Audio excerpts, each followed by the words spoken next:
This is a great question because until you go down into the level of detail, you won't really understand what actually is needed and what's not needed in an organization. And a lot of it's hidden because one of the biggest used solutions in the market, especially in the accounts and finance space, is Excel. And the amount of information, formulas, and business knowledge and know-how is hidden away in formulas in some spreadsheet on someone's computer.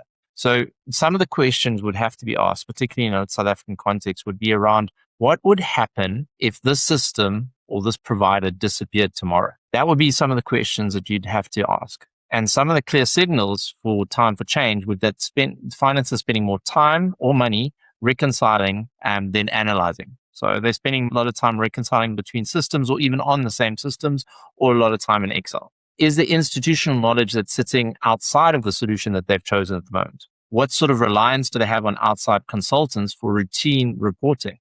Have they outsourced some of these functions to do that? There's a cost and a time effort and a recon to get all that information in. What about the inability to support growth, acquisitions, or regulatory changes without a lot of manual effort? How quickly can they adapt to the changes? So those are the sort of things that you should be looking at in the first 100 days to see what are those things that need to be removed so you can move forward.